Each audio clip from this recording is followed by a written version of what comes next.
Alors là, vous allez prendre la flèche noire et cliquer à côté de la page. Rien n'est sélectionné.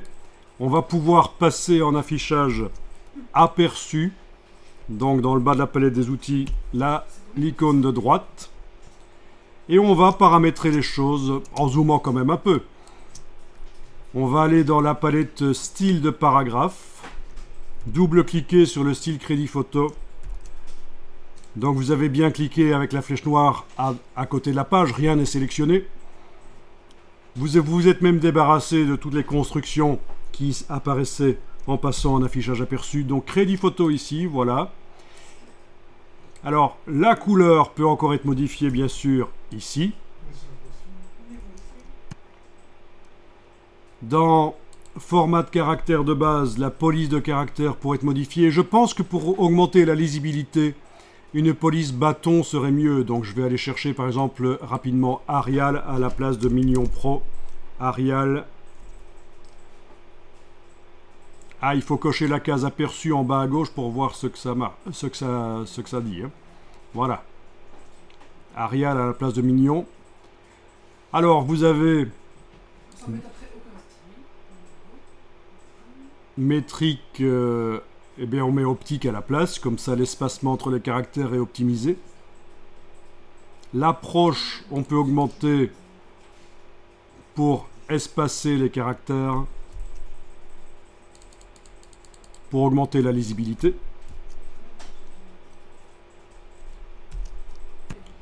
Donc vous n'êtes pas obligé tip-top de faire la même chose que moi, bien sûr. Alors, ce qui nous intéresse ici, dans les formats de caractères avancés, c'est une fonctionnalité qui s'appelle en typographie le parangonnage.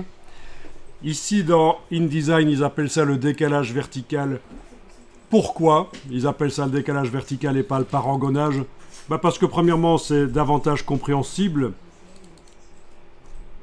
C'est davantage accessible. Et vous voyez ce que ça fait? Ça détache, ça déplace en fait le caractère vers de sa ligne de base en fait.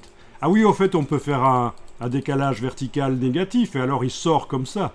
Mais c'est pas génial peut-être. Donc on va le faire en positif là. Le but c'est quand même de mettre de l'espace, sinon c'est un peu foireux. C'est donc dans les formats de caractères avancés, c'est le décalage vertical. Et donc, c'est ce qu'on appelle en typographie le parangonnage. Donc, retenez le terme parce que forcément, si vous travaillez en agence un jour, il y a un gars qui va essayer de vous mettre dedans avec des termes techniques. Il va vous dire « Joue sur le parangonnage du texte ». Et vous allez l'étonner parce que vous allez savoir qu'il s'agit en fait du décalage vertical. Ah ah.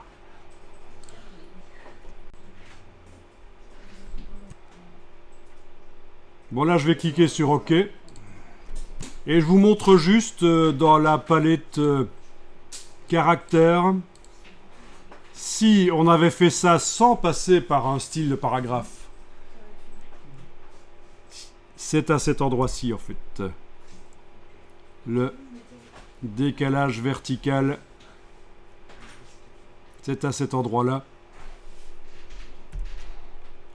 Mais dès que vous avez un style de paragraphe, il ne faut plus aller par les palettes par les palettes caractères et paragraphes, vous le savez.